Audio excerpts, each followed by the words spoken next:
મૃતદેહને સ્મશાન ગૃહમાં લઈ જતી વખતે રસ્તામાં જ આરામ આપવામાં આવે છે. આ પ્રથાના મૂળ પ્રાચીન હિન્દુ ગ્રંથ ગરુડ પુરાણમાં છે. ગરુડ પુરાણ અનુસાર જ્યારે કોઈ વ્યક્તિના મૃત શરીરને બિયરમાં લેવામાં આવે છે ત્યારે તેને તેનું માથું આગળ અને પગ પાછળ રાખીને સીધી સ્થિતિમાં સૂઈ જાય છે. ઘરમાંથી બહાર કાઢ્યા બાદ રસ્તામાં થોડો આરામ આપવામાં આવે છે, જેથી વ્યક્તિ મનના છેલ્લા તબક્કામાં એકવાર આ ભ્રમથી ભરેલી દુનિયા જોઈ શકે. આ પછી મૃતદેહની દિશા બદલાઈ જાય છે.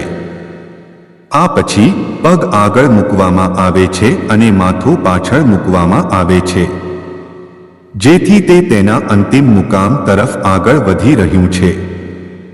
દિશામાં આ ફેરફાર સૂચવે છે કે મૃતકનો હવે આ દુનિયા સાથે કોઈ સંબંધ નથી અને તેણે હવે પછીના જીવનની તેની મુસાફરી પર ધ્યાન કેન્દ્રિત કરવું જોઈએ. સ્મશાનની યાત્રા દરમિયાન પીપળના ઝાડ નીચે અથવા બેલપત્રના ઝાડ અથવા તેના પાંદડાઓ પર સબ મૂકવાનો રિવાજ છે.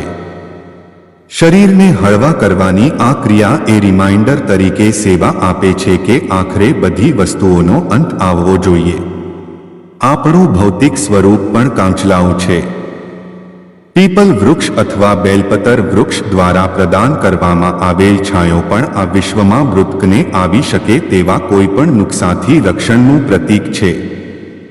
તેમજ તમામ દેવી દેવતાઓના આશીર્વાદ માટે સબને ઝાડની નીચે રાખવામાં આવે છે.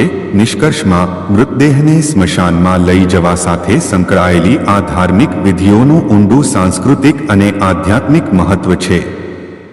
આ અમને અમારા મૃત્યુદ્રની યાદ અપાવે છે અને અમને શોક અને નુકસાન સ્વીકારવાની પ્રક્રિયામાં માર્ગદર્શન આપવામાં મદદ કરે છે.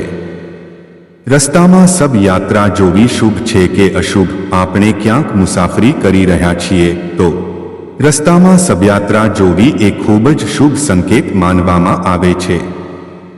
જો તમે બિયર જુઓ છો તો તમારે ત્યાં રોકવું જોઈએ અને હાથ જોડીને મંત્રોનો પાઠ કરતી વખતે પ્રણામ કરવો જોઈએ અને મૃતકની આત્મા માટે પ્રાર્થના પણ કરવી જોઈએ.